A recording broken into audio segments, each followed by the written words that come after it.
we get underway, the use of flash photography or the recording of this show by any means, audio or video, is strictly prohibited by the management. Also, please refrain from eating, drinking, or smoking anything during the performance. For your convenience, toilets are located in the lobby. Also, please take a moment now to locate the exits nearest to your seat. Should the theater experience sudden loss of pressure, oxygen masks will drop automatically. Simply place the mask over your nose and mouth and continue to breathe normally. If you're at the theater with a small child, please place your own mask on first and let the little bugger fend for himself. At this time, I would like to introduce myself. My name is Danielle Singer of the Reduced Shakespeare Company, and tonight we are going to attempt a feat which we believe to be unprecedented in the history of theater. That is to capture in a single theatrical experience the magic, the genius, the towering grandeur that is the complete works of William Shakespeare. Now, we have a lot to get through today, so this time I'd like to introduce a member of the company who is one of California's preeminent Shakespearean scholars. She has a bachelor's degree from the University of California at Berkeley, where I believe she read 2 books about William Shakespeare. She is here tonight to provide a brief preface to the complete works of William Shakespeare abridged. Please welcome me and join me to the stage, Ms. Jez Borgeson.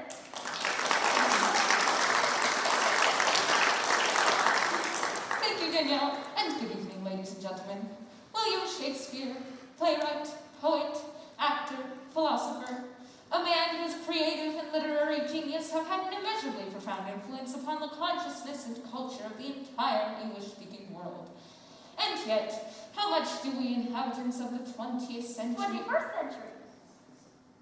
20, 21, 20, whatever. The 21st century truly know and appreciate the tremendous body of knowledge contained in this single volume? Too little, I would argue. I believe I can illustrate this point by conducting a brief poll here among our audience. If I may have the house lights for just a moment, please.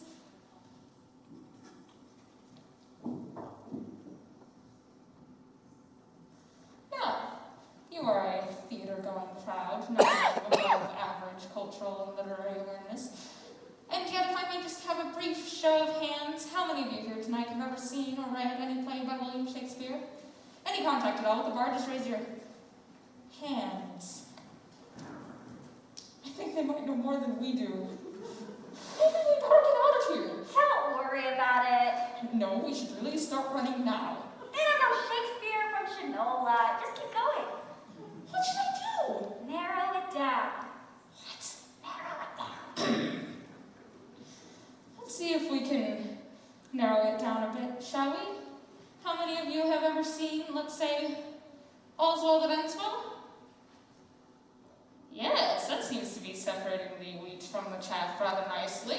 Let's see if we can find out who the true Shakespeare trivia champs are tonight. Has anybody ever seen or read King John? King John? Anyone? You have? Really? Would you mind telling us what it's about? It's about a hunchback. This is exactly what I'm talking about.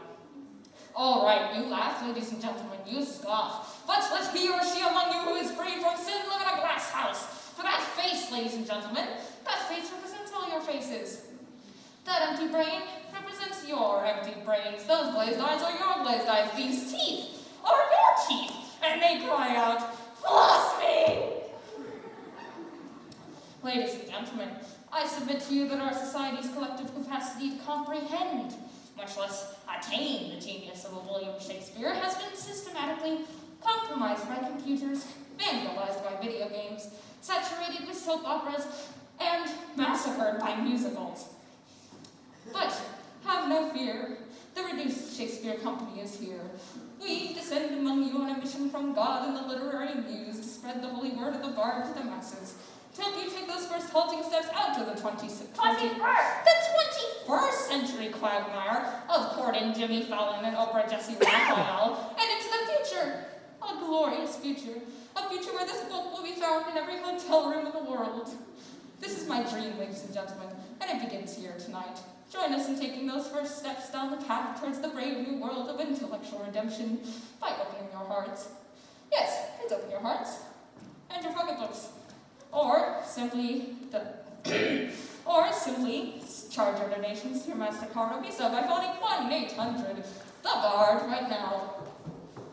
Give us your cash should we be friends and deduct it when the tax year ends. On with the show, and may the Bard be with you, thank you, and hallelujah.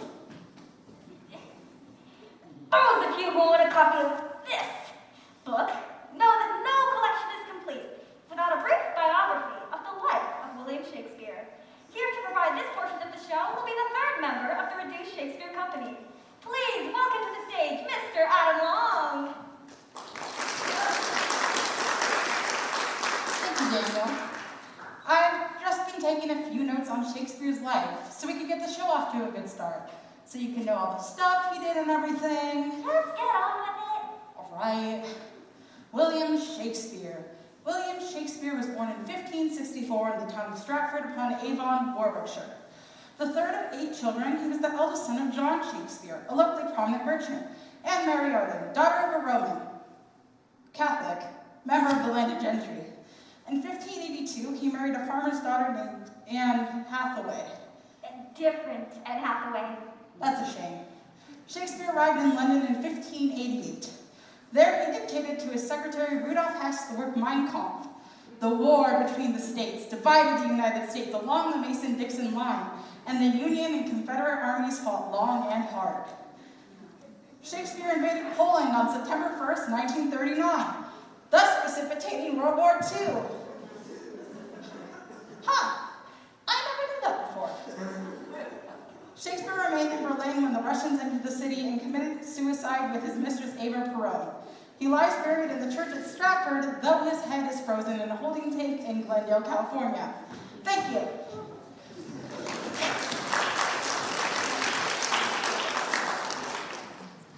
Whew. Now, without further ado, the Reduced Shakespeare Company is proud to present the complete works of William Shakespeare, abridged.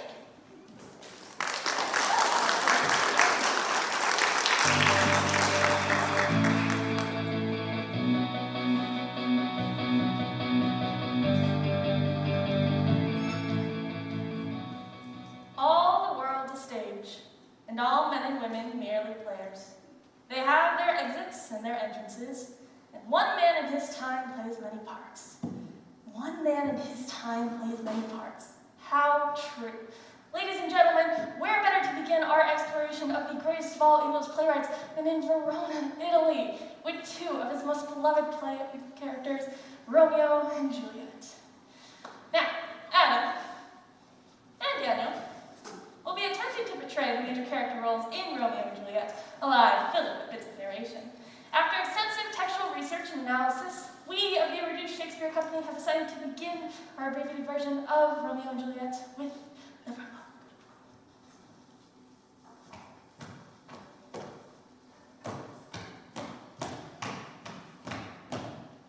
Two households, both alike in dignity, in fair Verona where they are seen, from ancient grudge breaks to new mutiny, where civil blood makes civil hands unclean.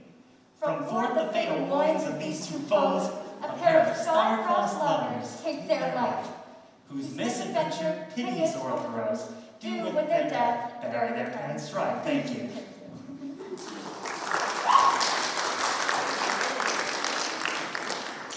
Act 1, Scene 1. In the street meet 2 men, tall and handsome. One, Benvolio. The other, Samson. Their hatred fueled by an ancient feud. For one serves Capulet. Capulet! And the other Montague. Oh, I had a little donkey, and his name was Mr. Tiggs. Sent him to the grocery store to fetch a pound of figs. Oh, it's him. I hate his guts. I swear to God, I'm gonna kill him. Oh, it's him! I hate his family, and his dog. Hate them all.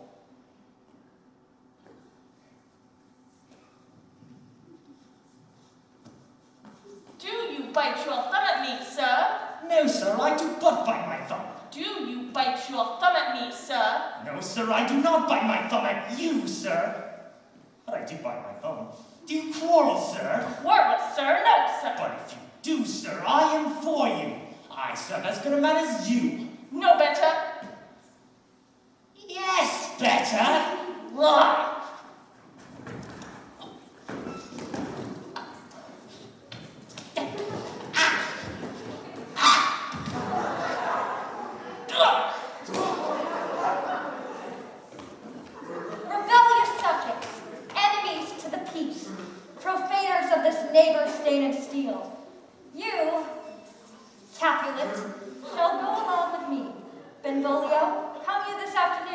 to know our farther pleasure in this case.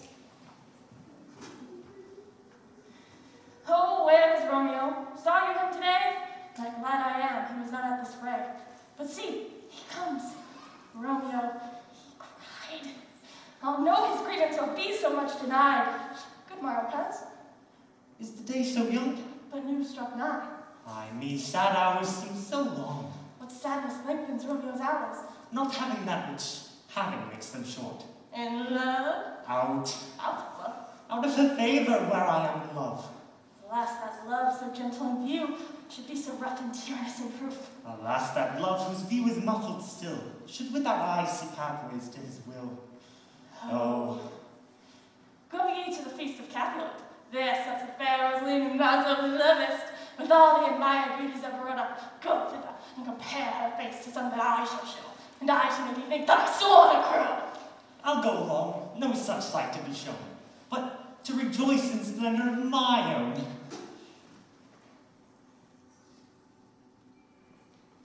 And so much for scenes 1 and 2. Now, to the feast of Capulet, where Romeo is doomed to meet his Juliet, and where, in a scene of timeless romance, the dragon into Juliet's piles.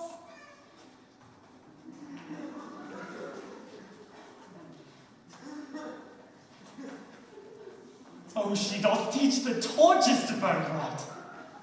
Did my heart love till now? Forswear its sight, for I ne'er saw true beauty till this night.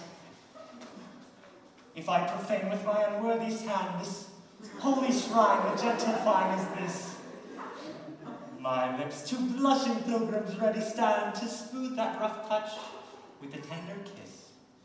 Good pilgrim, you do wrong your hands too much, which mannerly devotion shows in this.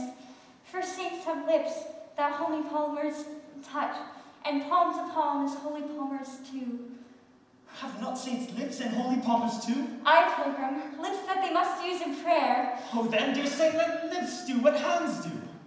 Saints do not move, though grant for prayer's sake. Then move not while my prayers effect I take. Then from my lips the sin that they have took. Sin from my lips? Oh, trespass, sweetly urged, give me my sin again. I don't want to kiss you, man. It's in the script. Ow!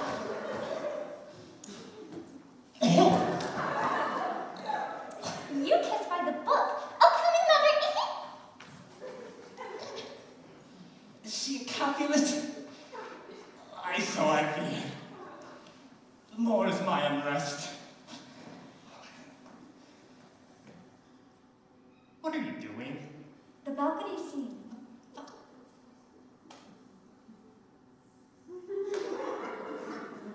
Get up there.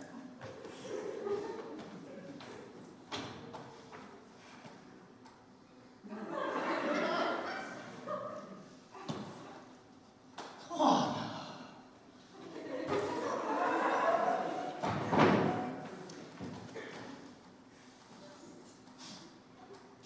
But soft the light through yonder window breaks. Oh, Romeo, Romeo, wherefore art thou Romeo?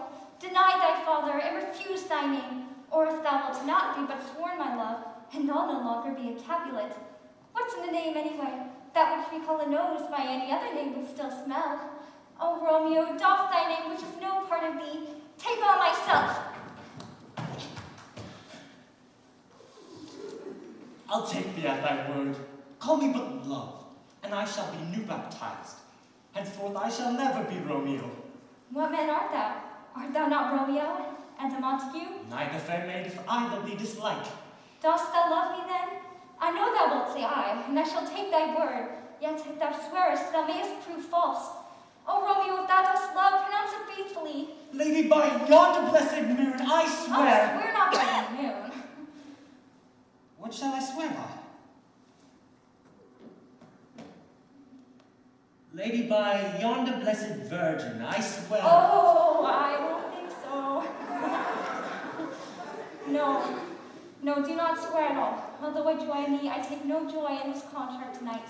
It is too rash, too sudden, too unadvised, too like the lightning, which doth cease to be, ere one can say it lightens. Sweet good night. Oh, wilt thou leave me so unsatisfied? What satisfaction canst thou have? The exchange of thy love's faithful vows for mine. I gave thee mine before thou didst request it. 3 words, gentle Romeo, and a good night indeed. If that thy bent of love be but honorable, thy purpose marriage, send word tomorrow. Good night, good night.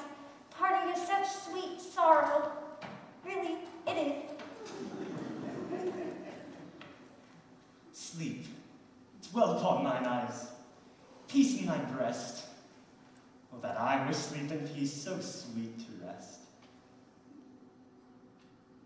Though Romeo did swoon with love, by Cupid he'd been crippled, but Juliet had a lonesome coz, whose lonesome name was Tybalt. Romeo, the love I bear thee can afford no better tone than this. Thou art a villain, therefore tone and draw. Tybalt, I do protest. I never injured thee, but love thee more than thou canst devise. Oh, wretched boy, I am for you. Oh, I'm slave. What do we do now? I don't know. We skipped all this stuff. Skip to here. Skip, okay.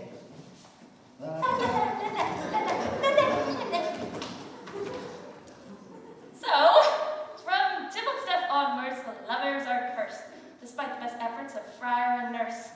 Their fate pursues them, they can't seem to do it. At the end of Act 5, they both kick the bucket.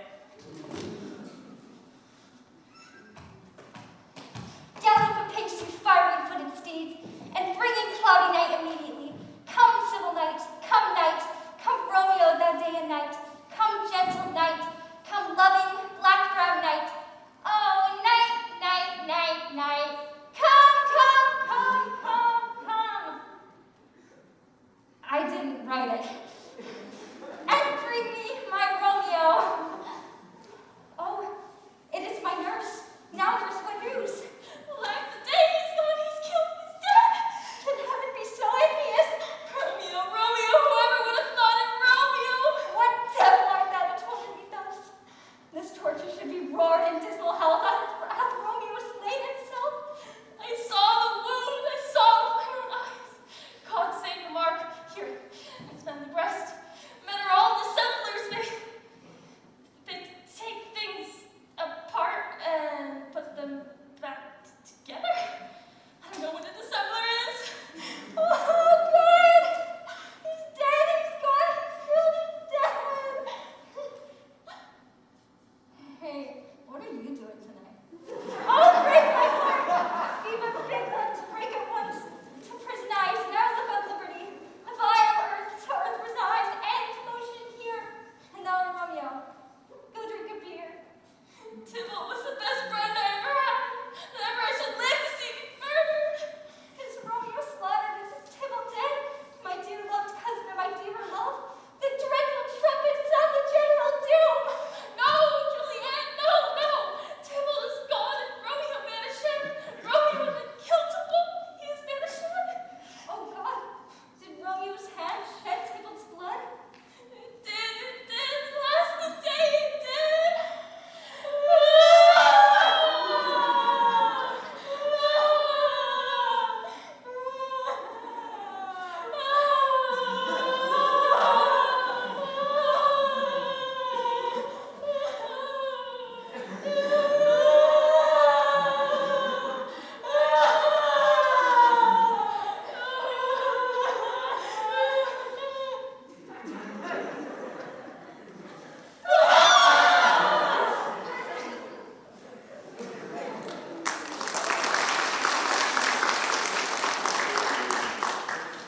Now Romeo lives, whom Tybalt would have slain. Well, that's good, isn't it? And Tybalt is dead, who would have killed my husband. Well, that's good, isn't it? Then why do I feel like poo-poo?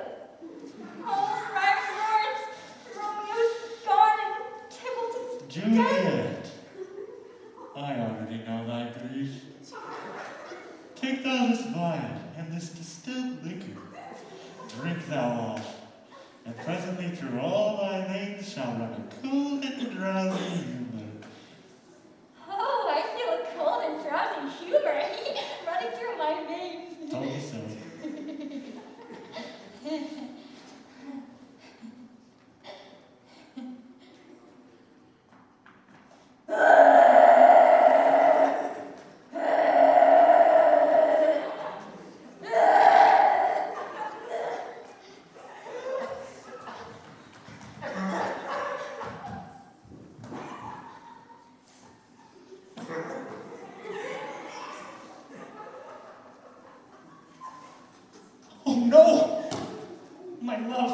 wife.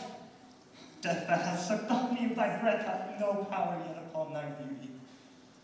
Oh, Juliet, why art thou yet so fair? Shall I believe that unsubstantial love is amorous to keep thee here in the dark? To be his paramour? Here's to my love. Oh, true apothecary, thy drugs are quick. Thus with the kiss I die.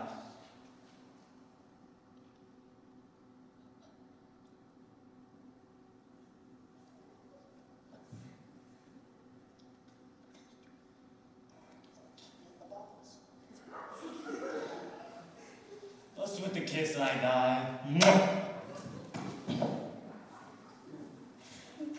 morning! Where's my love? Ah! What's this? A cup enclosed in my true love's hand?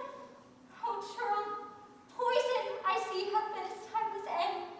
Drunk all and left no friendly drop to help me after.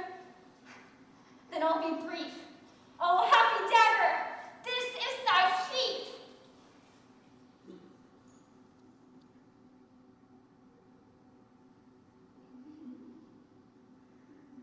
Well, that's Romeo for you.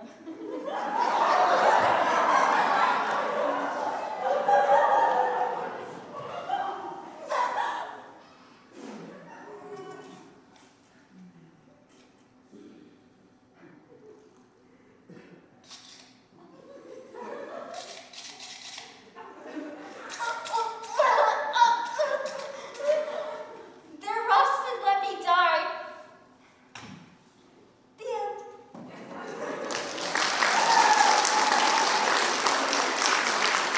Epilogue! Feast borrow with it brings. Some for sorrow will not show its head. Come forth and have more talk of these sad things. The some shall be parted, some shall be punished. Never was there a story of Morrow and this of Juliet and Romeo and Romeo and Juliet are dead. Thank you, Evelyn. Good night.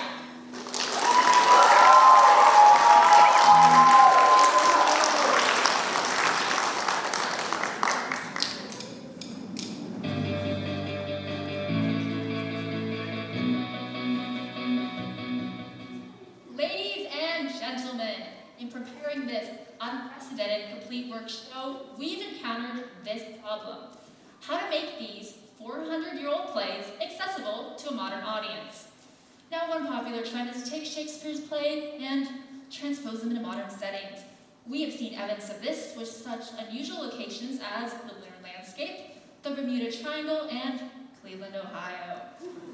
In this vein, Jess has traced the root of Shakespeare's symbolism through the context of a pre-Nietzschean society and the totality of Jay's circular relationship with form, contrast with complete uplift, metaphysical cosmologies, and the ethical mores entrenched in the collective subconsciousness of an agrarian race.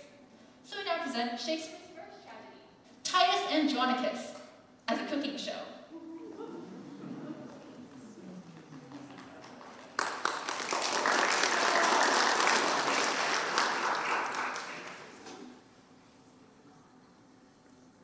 Good evening, everyone. Good evening, gourmets, and welcome to Roman Meals. I'm your host, Titus Andronicus. Now, when you've had a long day, your left hand chopped off, your son's murdered, your daughter raped, her tongue cut out, and both of her hands chopped off, well, the last thing you want to do is cook. Unless, of course, you cook the rapist and serve him to his mother at a dinner party. My daughter Lavinia and I will show you how. Good evening, Lavinia.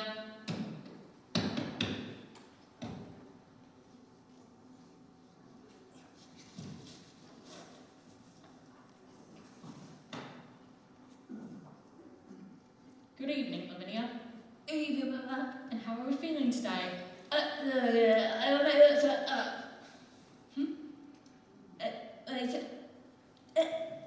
I know, it's pitter, isn't it? But we'll get our revenge, won't we? Now hark, villain, I will grind your bones to dust, and of your blood in it I'll make a paste, and of the paste a coffin I will rear. Come, Lavinia, receive the blood. First, we want to make a nice clean incision from carotid artery to jugular vein, like so. Ah! It's a living nose, Mama! Be sure to use a big bowl for this, because the human body has about 4 quarts of blood in it. And when that is dead, which should be right about now, let me go grind his bones to powder small. And with this hateful liquor, temper it. And in that paste, let his vile head be baked at about 350 degrees. And in 40 minutes, you'll have the loveliest human head pie, fit to serve a king, with lady fingers for dessert. Now who'll be the first to try this delicious taste treat? Welcome, gracious lord, welcome, dread queen. Will it please you eat? Will it please you feed? It's finger-licking good. Well, we're about out of time, everyone, but thanks for tuning in. And be sure to watch next week when our guest chef, Timon of Athens, will teach us how to make ratatouille out of our special guest, the Merry Wives of Windsor. Until then, bon appetit!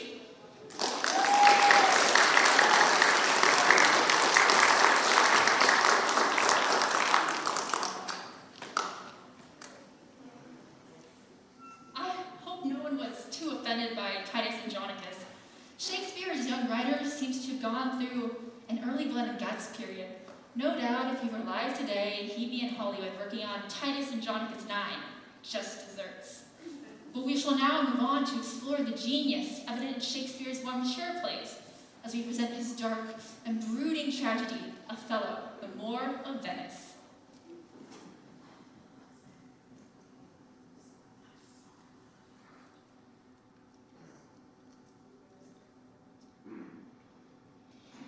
Speak of me as I am, let nothing extenuate. Of one who loved wisely but too well. For never was there a story more woe than this of Othello and his Desdemona. Oh, Desi!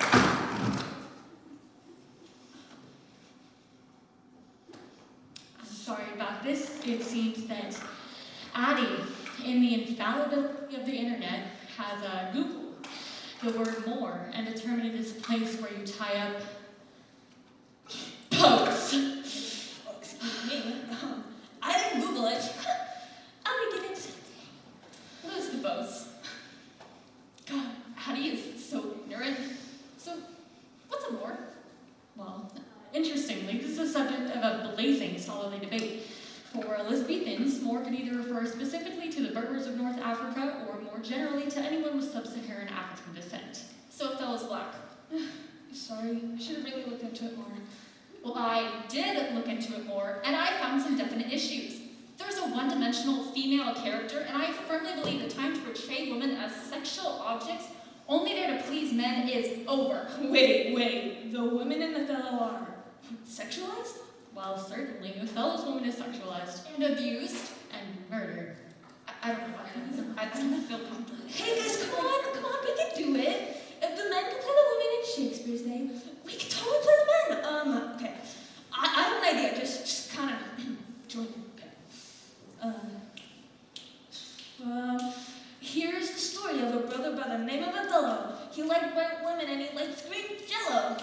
Oh, yeah. And a punk named Iago who made himself a menace because he didn't like Othello, the Moor of Venice. And Othello got married to Desdemona. But he took up for the war and he left her alone. It was a Mona. Oh, Rona. He left her alone. He didn't write a letter, he didn't telephone it. Desdemona, she was faithful, she was chastity type. She was the daughter of a duke. Yeah, she was totally whiny, but Iago had a plan that was clever and slick. He was crafty, he was fun. He was sort of a dick. He'd say, I'm gonna shut the Moor. How are you gonna do it? Tell us! Well, I know his tragic flaws, that he's Too too damn damn jealous. jealous. I need a dupe, I need a dope, I need a kind of a schmo. So we find a chump sucker by the name of Cassio. And he plants him Desdemona's handkerchief. And Othello gets to wondering just maybe if, well, he he's been out fighting, commanding an army. Our designate cast playing had the salami. So we come back home and stick a pillow in her face. Kills her and soliloquizes about pitch But script. there's Amelia at the door, who we met in Act 4. Say you, big dummy, she weren't no whore, she was pure. She was clean, she was virginal too. So why'd you have to go and make her face turn blue? It's true. It's you. Now what you gonna do? I don't know, say. Yo, this is getting pretty scary. So we pulled out his blade and committed Harry Carey. The other got caught, but he probably got the plea. Loaded up his bags and moved to Beverly Hills, that is.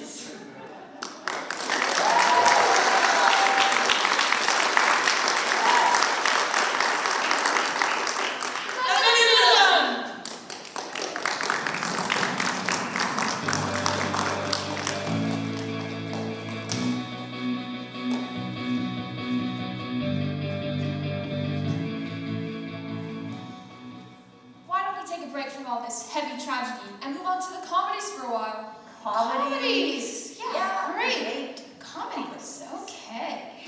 Now, when it came to the comedies, Shakespeare was a genius at borrowing and adapting plot devices from different theatrical traditions. These influences include the Roman plays of Plautus and Terence, Ovid's Metamorphoses, which are hysterically funny, not, as well as the rich Italian tradition of Commedia dell'arte. Yeah, basically, Shakespeare stole everything he ever wrote. Oh, stole is kind of strong, dude. Distilled, maybe. All right, then he distilled the 3 or 4 funniest gimmicks of his time, and then he milked them into 16 plays. You see, essentially, Shakespeare was a formula writer. Once he found a device that worked, he used it Over and over and over again. So, Mr. Shakespeare, the question we have is this. Why did you write 16 comedies when you could have written just one? In answer to this question, we have taken the liberty of condensing all 16 of Shakespeare's comedies into a single play, which we have entitled The Comedy of Two Well-Measured Gentlemen Lost in the Merry Wives of Venice on a Midsummer's 12th Night in Winter. Or Sindling, Taming, Pericles the Merchant, and the Tempest of Love, As Much as You Like It, for Nothing. Or The Love Boat Goes to Verona. Comedy. Act 1. A Spanish duke swears an oath of celibacy and turns the rule of his kingdom over to his sadistic and tyrannical twin brother. He learns some fantastical feats of magic and sets sail for the golden age of Greece, along with his daughters, 3 beautiful and virginal sets of identical twins. While rounding the heel of Italy, the duke's ship gets caught in a terrible tempest, which, in its fury, casts the duke up on a desert island, along with the loveliest and most virginal of his daughters, who stumbles into a cave, where she is molested by a creature who is either a man or a fish, or both.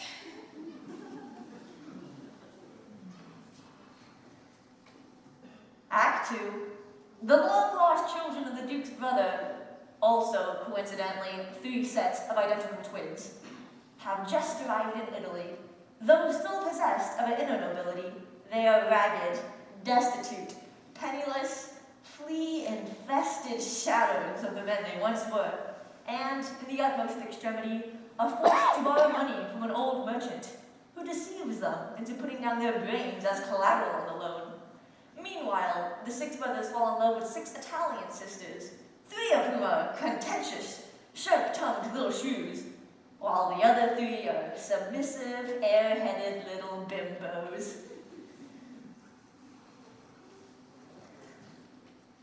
Act 3. The shipwrecked, identical daughters of the Duke wash up on the shores of Italy, disguise themselves as men, and become pages to the shrews and matchmakers to the Duke's brother's sons. They lead all the lovers into a nearby forest where on a midsummer's night, a bunch of mischievous fairies squeeze the aphrodisiac juice of a hermaphroditic flower in the shrews' eyes, causing them to fall in love with their own pages, who in turn have fallen in love with the Duke's brother's sons, while the queen of the fairies seduces a jackass, and they all have a lovely bisexual animalistic orgy. Act 4. The elderly fathers of the Italian sisters, finding their daughters missing, dispatch messages to the pages telling them to kill kill any men in the vicinity. However, unable to find men in the vicinity, the elderly messengers deliver the messages to each other and kill themselves. Meanwhile, the fish creature and the Duke arrive in the forest disguised as Russians, and for no apparent reason, perform a two-man underwater version of Uncle Vanya. Act 5. The Duke commands the fairies to right their wrongs. The pages and the bimbos get into a knockdown, drag-out fight in the mud. During which the pages' clothes get ripped off, revealing female genitalia. The Duke recognizes his daughters. The Duke's brother's sons recognize their uncle. One of the bimbos grows up to be Vanna White. And they all get married and go out to dinner. Except for a minor character in the second act, who gets eaten by a bear, and the Duke's brother's sons, who, unable to pay back the old merchant, give themselves lobotomies. And they all live happily ever after.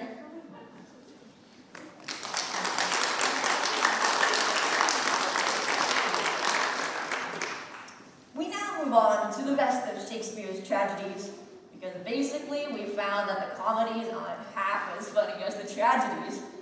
Take, for example, Shakespeare's Scottish play, Macbeth. Talk about it in here. Oh, God, sorry, I forgot. Which you're really not supposed to talk about in the theater unless you're performing it.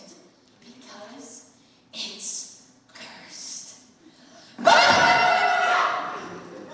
Fortunately, however, we at the Reduced Shakespeare Company not only perform an abbreviated version of Macbeth, but after much thorough research, we are able to do so in perfect Scottish accents.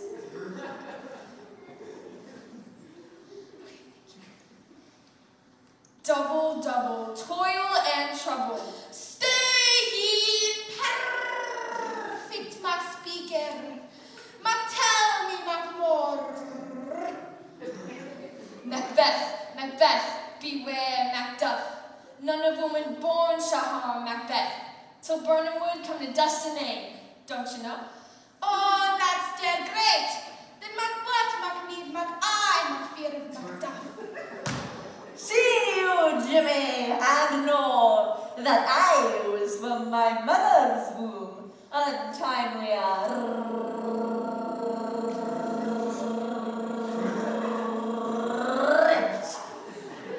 What do you think about that? It's bloody disgusting. Lay on ye great head his face. Oh, Macbeth, you killed my wife. You murdered my babies. You shot in me stew. Oh, I deny. Oh, I did. I had to do half of it away.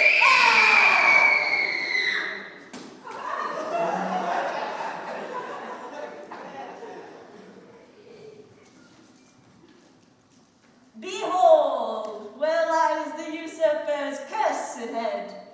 Macbeth, your house is on the windy.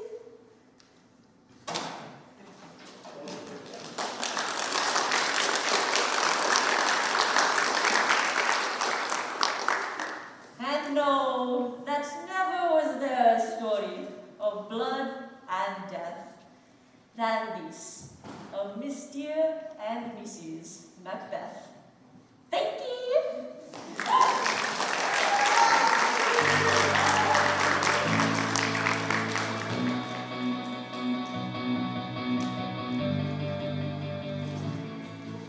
Meanwhile, in ancient Rome, Julius Caesar was a much beloved tyrant.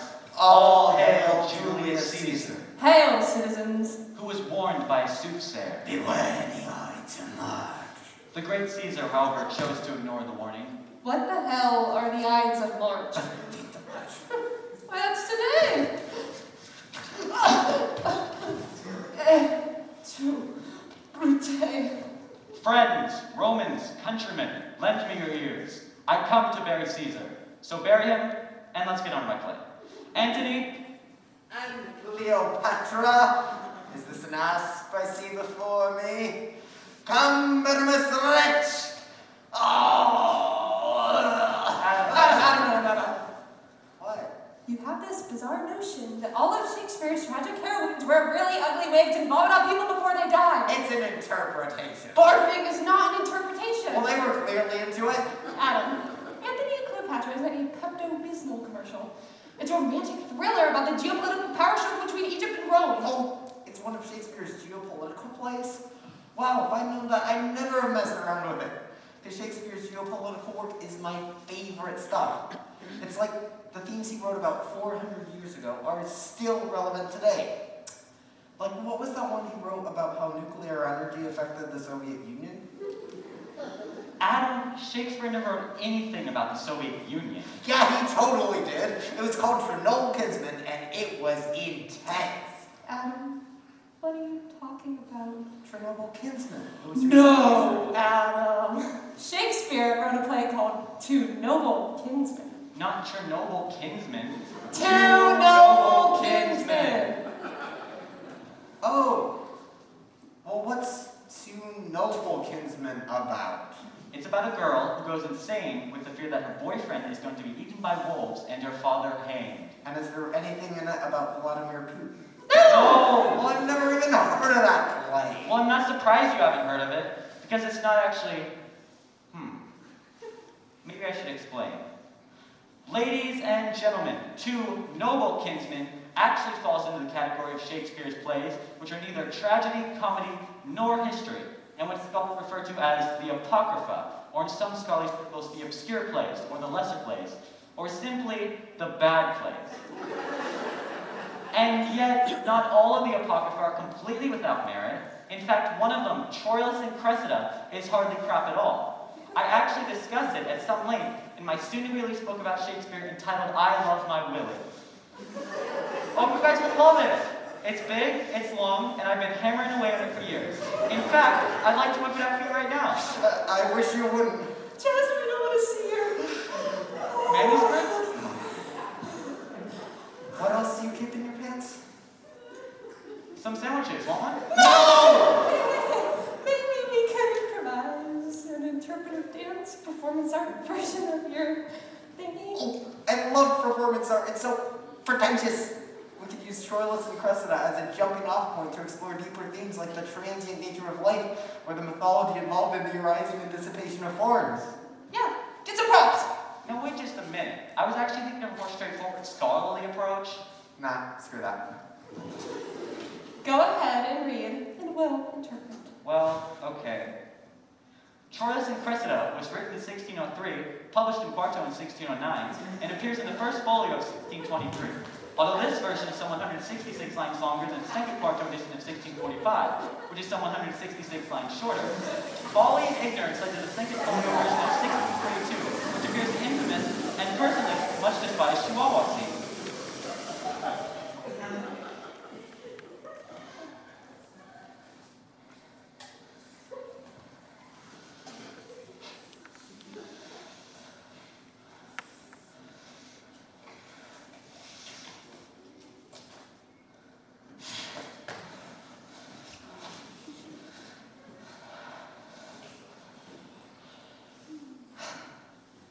Ladies and gentlemen, my book has nothing to do with Godzilla. It actually discusses the possibility that Shakespeare's plays were written by Elvis Presley. I think it's groundbreaking work. You see, he's abducted by aliens and entered a time Wait a warp. minute. Isn't there something in there about the plot? Plot? Of course I cover the plot. What kind of scholar do you think I am? I cover the plot in depth in the footnote on page 29. Troilus, youngest son of Priam, king of Troy. Okay, you be Troilus, and you be the king. Okay, great. Loves Cressida. I'll get the wig. Oh, wait. And is arranged with her uncle Pandarus for a meeting. Although she feigns indifference, she's attracted to him. I have to feign indifference? Yeah. Meanwhile, Agamemnon, the Greek commander, surrounded the Trojans. Agamemnon, just, this is boring, boring, boring. This is the kind of stuff kids hate to study in school because it's so boring. Yeah, like as soon as you said Agamemnon, I was just like, I'm sorry. But when I heard that we were coming to Livermore, I told these guys, I will not do dry, boring, vomitless Shakespeare for these people. Because it'll just turn you off. I mean, that's what happened to me. When I was a kid, I used to sit there in class while we were supposed to be studying Shakespeare, and I'd be looking out the window at all the kids playing ball, and I'd be thinking to myself, why can't this Shakespeare stuff be more like sports? Sports? What do you mean? Well, sports are visceral. They're exciting to watch. I mean, take the histories, for example. With all those kings and queens killing each other off, and the throne passing from one generation to the next, it's exactly like playing football, but you do it with the ground. Hey, they are kind of similar, aren't they? Yeah, I can see that. Okay, line them up. Let's get macho. 25, 42, Richard III, Henry V, part 1, 2, 3. And the crown is snapped to Richard II, that well-spoken 14th century monarch. He's fading back to pass, looking for dead on field. But there's every rush from King John. Oh, my gross flesh sticks downwards. The crown is in the air, and Henry VI comes up with it. Victory is mine. But he's hit immediately by King John, that really poor player from the 12th century. And he's down, but oh, he's killed him out there. This could be the end of the War of the Roses cycle. King John is in the clear. My soul has elbow room. He's at the 40, the 30, the 20. He's poisoned at the 10-yard line. Looks like he's out of the game, folks. Replacing him now is number 72, King Lear. Divide we our kingdom in 3. Cordelia, you go long. A penalty marker is down. Fictional character on the field, Lear is disqualified, and he's not happy about it. Turkey! Lining up now is that father-son team of Henry IV and Prince Hal. Center snaps to the quarterback. Quarterback gets to the hunchback. It looks like Richard III's limp is giving him troubles. A horse, my kingdom, what a horse! There's a pile up on the field. Fumble! And Henry VIII comes up with it. He's at the 20, the 15, the 10! He stops at the 5 to chop off his wife's head. Touchdown for your Andrews! You've got to believe this is the beginning of a Tudor dynasty. Henry V, Richard III, Di is a maid, and Charles a turd. Go Fergie!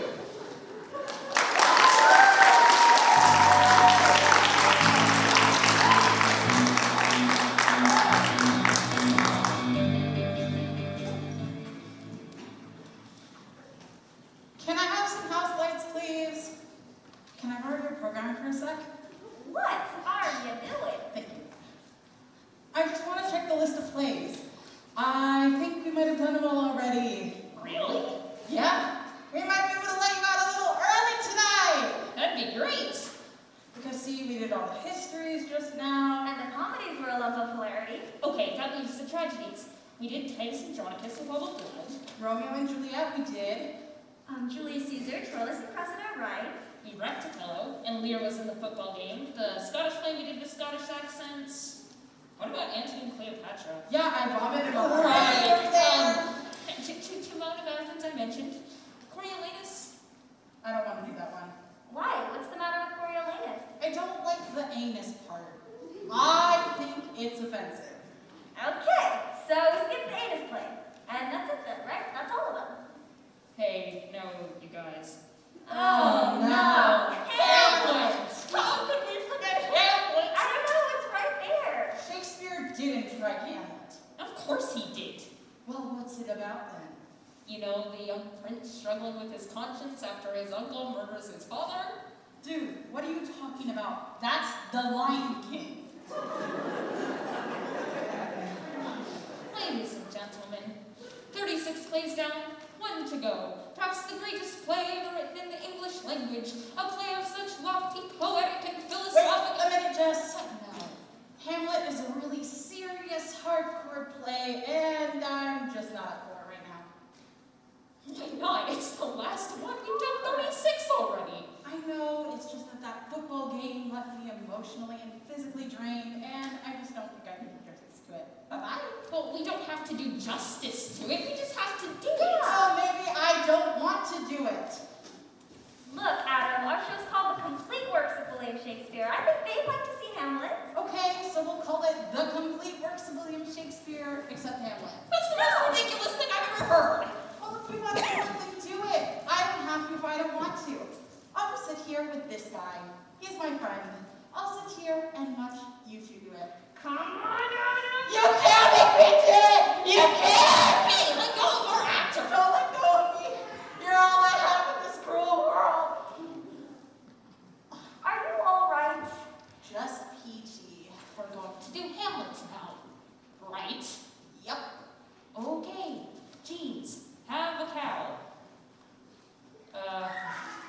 program bag. Sorry, got kinda trashed. Okay, we start off with the garden scene, so we need Bernardo and Horatio. We'll need Rosencrantz and Guildenstern. Nah, they've got their own play, we can skip them. Hey, what do you think you're going? I'll kill little Timmy. I'll kill him. Don't you think I would turn him off to live theater? Get back here this instant, you Shakespeare witch!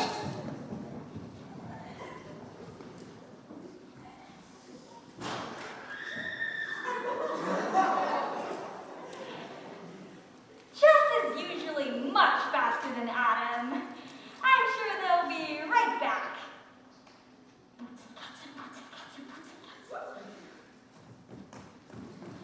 Ah, yes. Now time for our advertising section.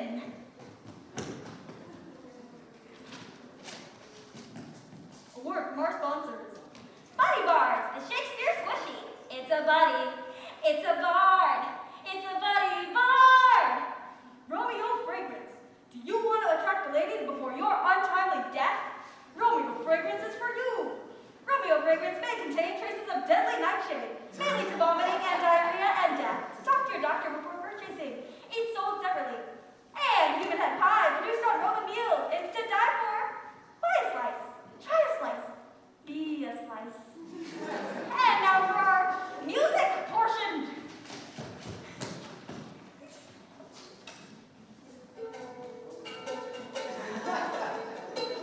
Adam, Jess, where art thou? I really need some backup, boys. You know, I would take the intermission here. Gone to the lobby, stretch your legs, get something to eat. We've got some Reduced Shakespeare Company t-shirts for sale, if you'd like one of those.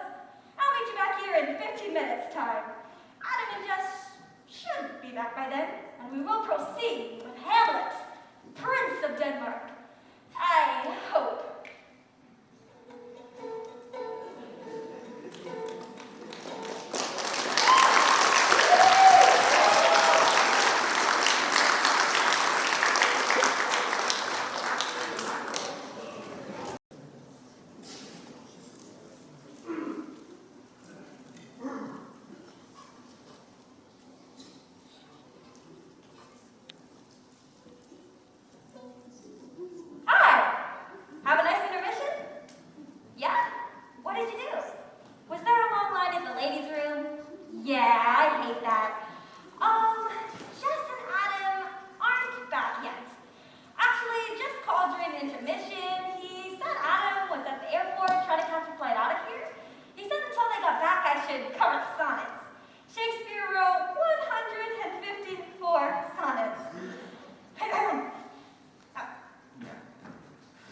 Bob, house lights, please. 154 sonnets that I have taken the liberty of condensing onto this 3x5 card.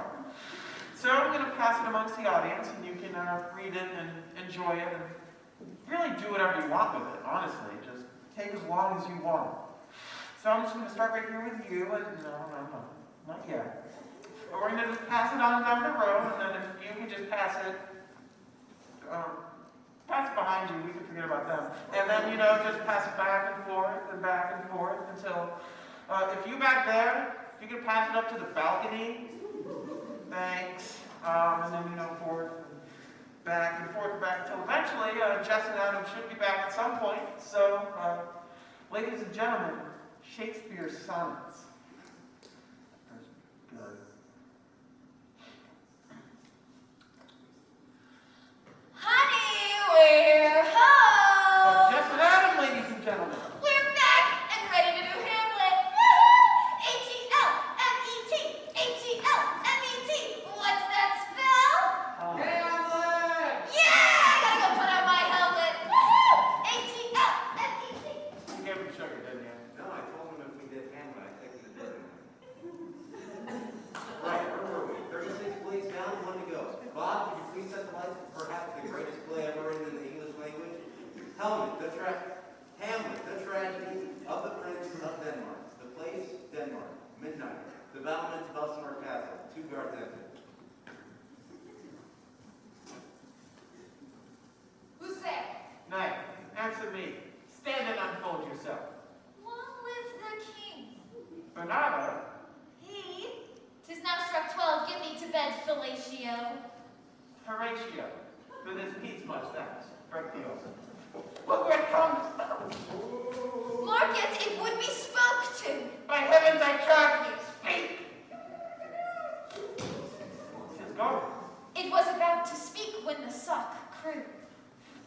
Break we our watch up, and by my advice, let us impart what we have seen tonight on two. Hamlet, Prince of Denmark. Oh, that this too solid flesh with thaw, melt, and resolve itself into a dew. That it should come to this, but 2 months dead, so loving to my mother. Frailty, thy name is woman. Yeah, you. Married with mine uncle, my father's brother. The funeral baked meats did coldly furnish forth the marriage table. Horatio.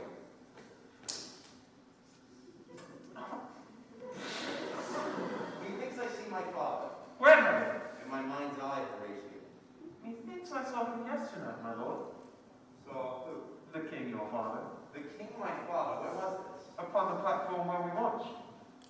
Tis very strange. A watch night, a chance to walk again. All is not well with the night when comes. Look, my lord. It's very cold. The air bites shrewdly.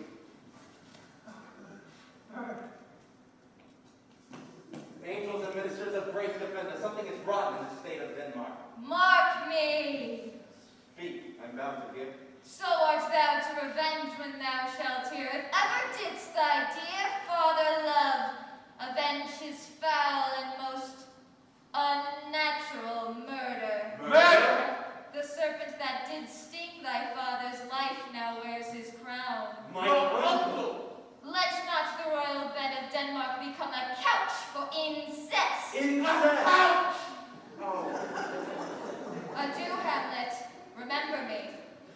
My lord, this is very strange. There are more things in heaven and earth than are dreamt of in your philosophy, Horatio. So, piss off. I hereafter shall think meet to put an antic disposition on. Oh, cursed spite that I was ever born to. Exit right!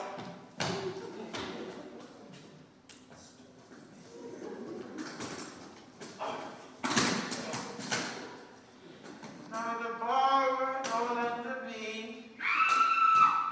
How now, Ophelia? What's the matter? My lord, as I was sewing in my closet, Lord Hamlet with his doublet all embraced, no hat upon his head, pale as his shirt, knees knocking each other, and with a look so piteous and purpose as if loosed out of hell to speak of horrors he comes before me. Mad for thy love? I know not. Why, this is the very ecstasy of love. I found the cause of Hamlet's lunacy, and since brevity is the soul of wit, I shall be brief. He is mad. Look you where the poor wretch comes reading. Away, I do beseech you. How does my good Lord Hamlet? Well, God mercy. Do you know me, my lord? Excellent. Well, you're a fishmonger. What are you reading, my lord? Words, words, words.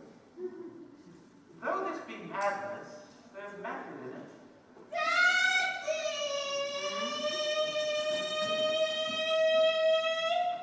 The players are here and they want to do a play within a play. And I don't know what that is, so you better go talk to them right away. My lord.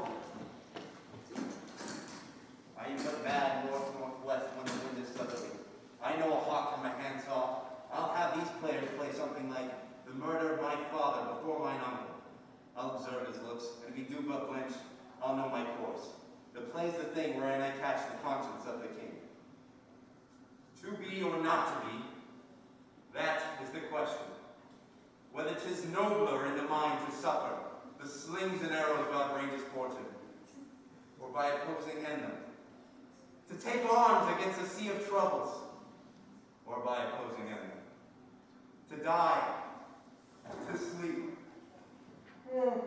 perchance to nap, to doze, to snooze, perchance too much, it's too much!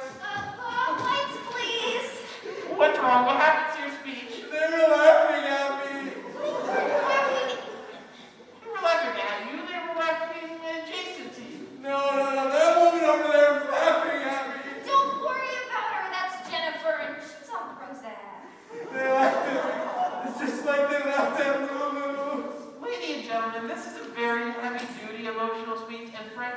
hasn't been himself recently. And, Who's this Lulu he keeps going on about? I don't know. I mean, there was some bratty character named Lulu in General Hospital or something. She is not bratty.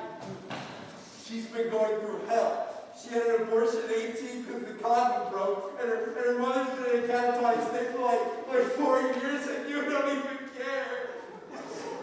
You watch General Hospital? Wait, hold on. All this stuff you were spouting about, killing our televisions and embracing the bar, that was all BS. No. Jess, you're not really a preeminent Shakespeare scholar at all, are you? Are you? I'm not even post-eminent. But you took that course. I didn't finish it. I saw your certificate. I made it in Photoshop. I don't even know who you are. I thought the whole Shakespeare scholarship would be all hot babe, fast cars, but it's not. It's full of folios and quartos and quatrains and pivots. It's so cool. But when I'm in Port Charles, and everyone's so young, bold, beautiful, and restless, and I just love my story. Well, I hope you're really proud of yourself. Sorry, folks. Looks like we're going to have to skip the to be or not to be speech. Hold on, we can't skip to be or not to be. It's like the most famous speech in all of Shakespeare. It's overrated. Overrated? Think about it. Hamlet's supposed to be killing his uncle, and all of a sudden he's talking about killing himself. Where did that come from? It completely weakens his character. It makes it more complex, all right? The layers give it meaning. The layers make it sucky. All those long speeches with big words nobody understands. Like, what's that one that goes, I have a plate, but wherefore I know not. Lost all my mirth, forgone all custom of exercise. And it goes so heavily with my disposition that this goodly frame, the earth, seems to me no more than a sterile promontory. This most excellent canopy, the air, look you, this brave o'erhanging firmament, this majestic roof fretted with golden fire, why it appears to me no more than a foul and pestilent congregation of vapors. What a piece of work is man, how noble in reason, infinite in faculty, in form and moving, how express and admirable, in action how like an angel, in apprehension how like a god, the beauty of the world, the paragon of animals, and yet to me what is this quintessence of dust? Mandalite's not me. Hey, that didn't suck! That was beautiful, man. See, you guys, this speech can be both emotional and intellectual. The two can live side by side. Like Luke and Laura. Sure. So when I play Ophelia, I can add some layers? I mean, that'd be appreciated. Ophelia's not all screams and moaning, you know? There's something going on inside her pretty little lady. Oh, I get it. Ophelia's complicated. I bet in the Get Thee to a Nunnery scene, she's probably thinking stuff and feeling stuff at the same time. Yeah, in fact, let's do that scene real quick. Whoa. You can't just rush all those layers. If Ophelia is that complex, we need to peel open her brain. Like an onion. Ew, that's gross. No, that's great. Adam, you're actually having a rare moment of lucidity. We could explicate Ophelia's id, ego, and superego. Do a sort of Freudian analysis. Yeah, a Floridian analysis. We can divide Ophelia's brain into 3 different parts. Okay, I'll play Ophelia, but one of you needs to play the id. Whoa, don't look at me. I can play the id, alright? I'm already playing Polonium, similarities, and the play with the play scene's coming up, and I never booked. Hello, Hamlet, sir. Fine. I'll just get one of my new friends to do it. Where are you going? No, that's an awful idea. You really, no, stop.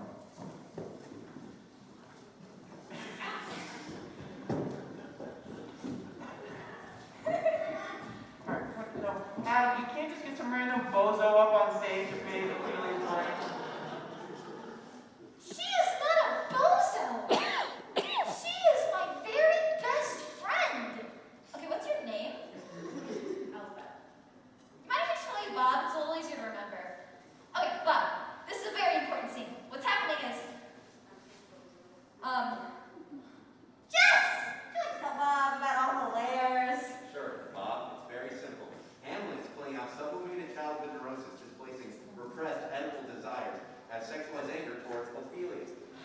you being a prick. Exactly. Now the id represents the raw animal power of the individual, which Adam has effectively encapsulated in Ophelia's trademark scream. Why, thank you, Jazz. Well, you're welcome, Adam. This is clearly going over her head. Just give her a chance. So, Hamlet gets all worked up and tells Ophelia to get out of his life. He says, "Get thee to a nunnery," and in response, Ophelia's id screams. Hamlet says, "Get thee to a nunnery," and in response, Ophelia's id screams. Got it? Thanks for breaking up the group, Yoko. Okay, I'll give you your cue. Hold on, let me just step in the character. Get thee to a nunnery. Did you hear that, Daniel? I thought that was really good. Yeah. Okay. No, it sucked. Give her a break. I mean, okay, she's not an actress, frankly shows, but I think you showed a lot of courage, a lot of heart, a lot of, as Shakespeare would say, chutzpah. And to get her better scream, I just think we need to get everybody involved in this, create a sort of supportive environment for Bob here. We could divide the rest of the audience up into Ophelia's ego and superego. Fine, I'll grab the ego, alright? Let's get this over with. Oh, I'm already looking at you. Come on. Yeah, up, yeah.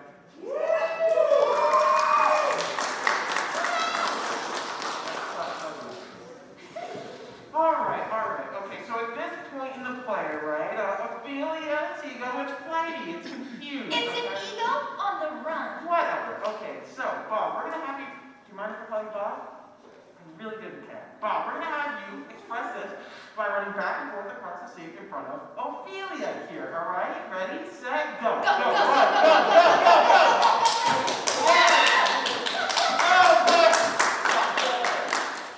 There you go, maniac. Now, everyone in the first two rows, in the center section, you guys will be Ophelia's unconscious. Unconscious. Really? Well, that explains it. Wake up! We're doing a show! Okay, so the unconscious is the watery depths of Ophelia's soul. She's tossed by the tides and currents of her emotions.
something to learn from Section A over here? One more chance. Section B?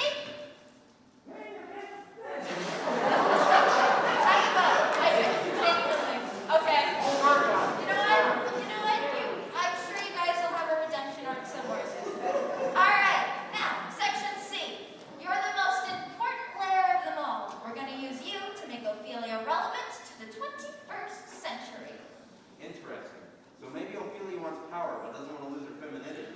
Maybe she wants to be a corporate executive, but also wants to raise a family. Yes, she's tired of being pushed around and she just feels like saying, look, cut the crap, Hamlet. My biological clock is ticking and I want babies now. Why don't we just have them say that? Okay, Section C. You'll say, cut the crap, Hamlet. My biological clock is ticking and I want babies now. Alright, let's try it, Section C.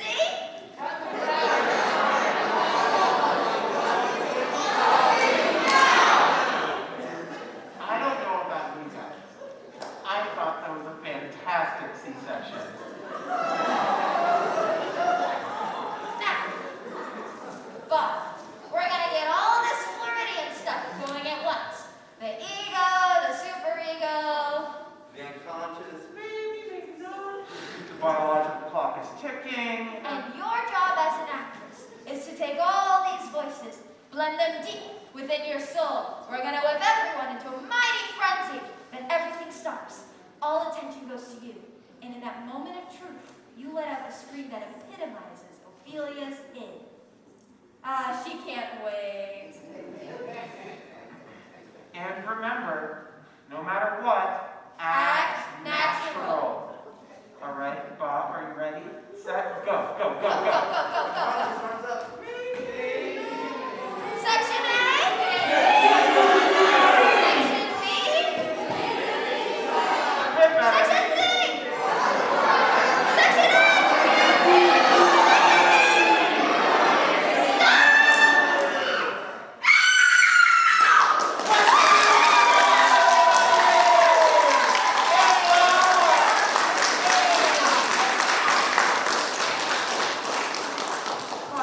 Boy, we really shared something back there, didn't we? But we digress. Back to Hamlet, Act 3, Scene 2, the pivotal play within a play scene, in which Hamlet discovers conclusive evidence that his uncle murdered his father.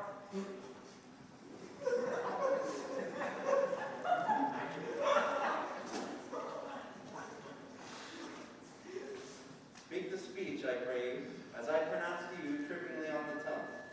Suit the word to the action to the word, and hold, as twere a mirror unto nature. Will my lord be hearing this piece of work? I and King too, presently.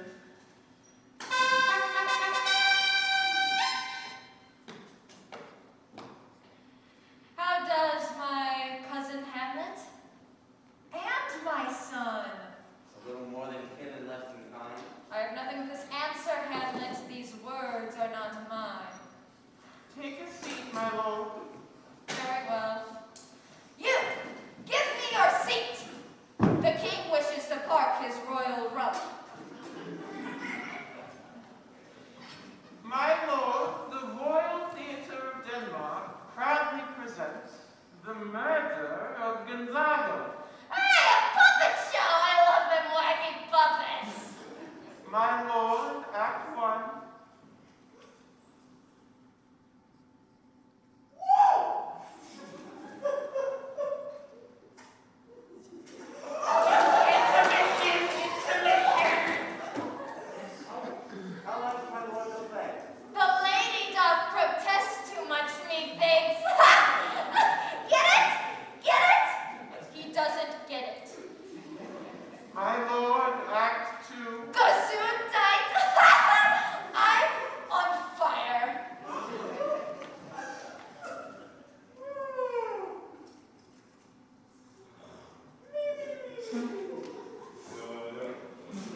revenge for Polonius's murder.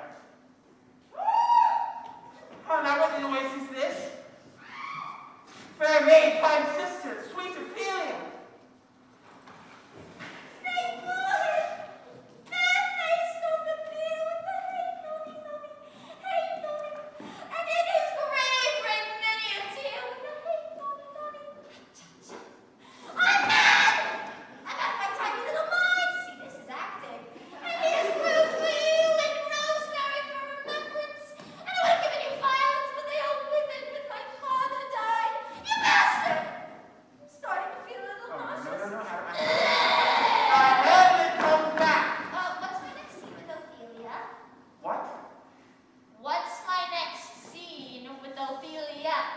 There are no more scenes with Ophelia.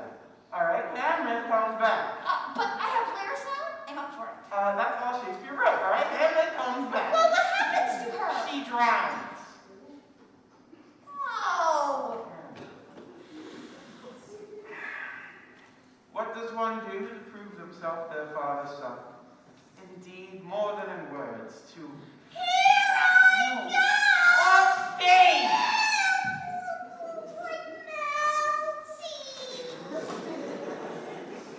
Ophelia, ladies and gentlemen.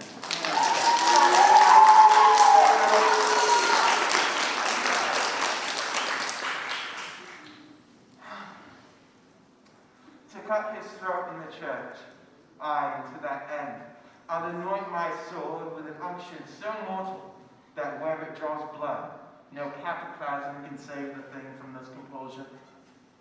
I don't know what it means either.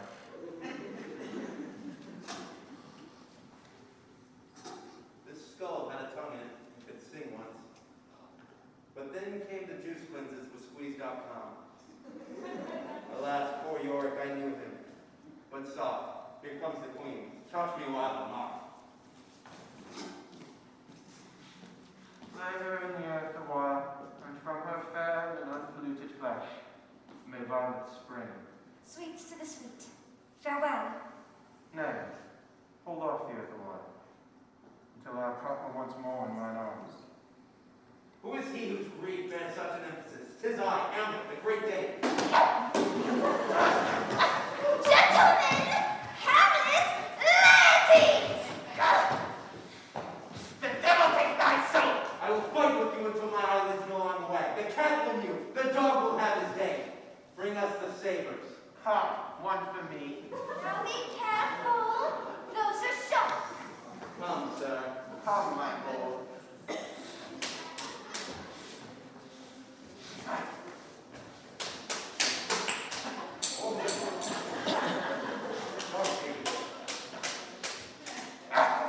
What say you? No! Judgment? A very palpable hit. What are you wearing? Layers? Hamlet, drink off this cup. Nay, set it by a while. Uncle, mother, father, whatever you are.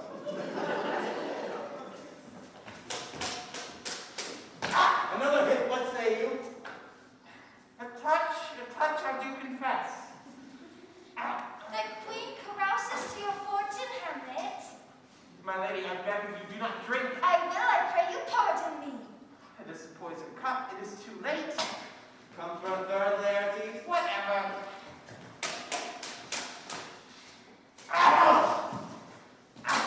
How does the queen? She swoons to see thee bleed. No, it is the drink. I am poisoned. Stop going on.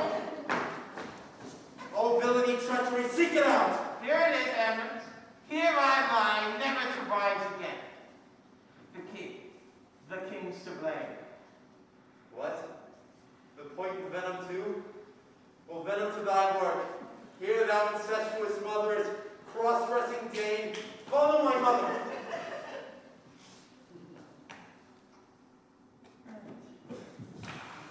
Forgive me, Hamlet. I am justly killed by my own treachery. Heaven make thee free of it. I follow thee. And you that look pale and tremble at this chance, are but mutes or audience to this act. If ever thou didst hold me in thy heart, absent thee from felicity,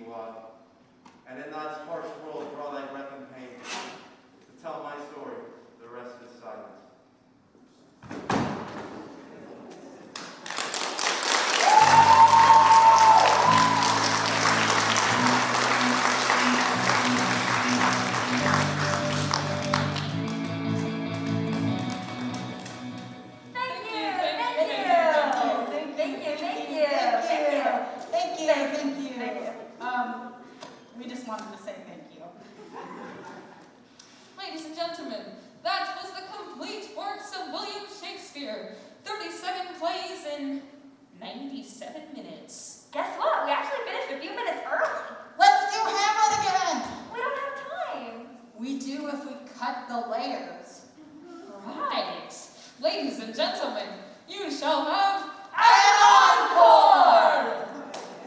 Before we get underway, I just want to make a quick announcement because we have some children in the audience. You've seen a lot of swords being used here, a lot of props flying back and forth. We make these things look simple, but really they're very difficult and very dangerous. Do not try this at home. Yeah, go over to a friend's house.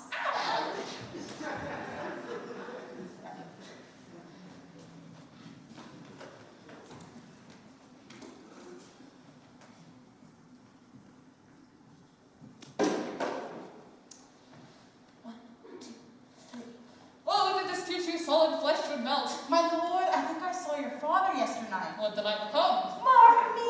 Something is rotten in the state of Denmark. Revenge, my murder! My lord, this is strange. Well, there are more things in heaven and earth, so piss off. To be or not to be, that is the question. My lord! Get thee to a nunnery. Now, speak the speech trippingly on the tongue. Give o'er the play! I'll take the ghost word for £1,000. Now, mother, what's the matter? That will not murder me. Help! Oh, help! Now, the rat! Dead for a decade, dead! Now, Hamlet, where's Polonius? At supper. Where? Dead! Sweet Ophelia! Alas, poor Yorick! But soft, here comes the queen. Lay her in the earth. Sweets to the sweet. Hold off the earth a while. It is I! I'll lunch the cheese, Danish! The devil take thy soul! Give us the foils! One for me. I'm slain. Oh, I am poisoned. I follow thee, the rest is silence.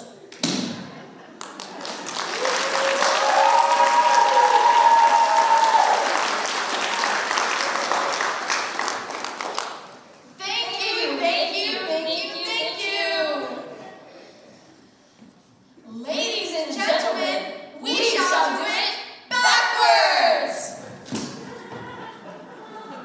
Silence is Resta, thee follow I. Poisoned am I, oh, slain am I, Foils be us give, dang the Hamlet eye is this. Earthy off-hold, Sweets the too sweet. earthy in her leg. Queen that comes here, you're poor alas. Ophelia sweet. Father Mize where? Dead, duck it up for dead. Help, help! Help! Me murder not will thou, do thou not what? Matter what's mother now? Cicerinic at. Tongue the untrippingly speech to speak. Ow! Nunnery or to thee get. Lord my good. B2 not or B2. Off piss Horatio, earth and heaven things and more are there. Strange is this, Lord my. Ooh. Denmark of state thee rotten is something. Yesternight, father, your saw, I think I, Lord my. Melt with flesh solid too to this that oh You think!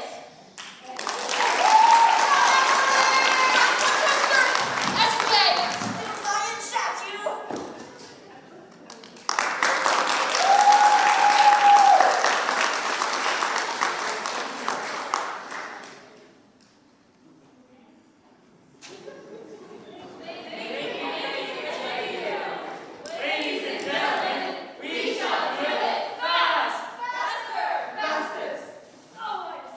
Here's to my love.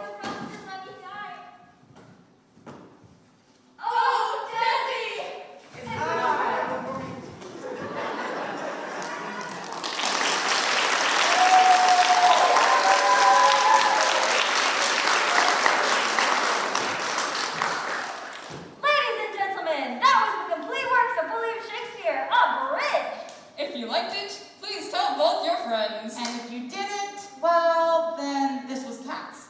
Thanks again for coming.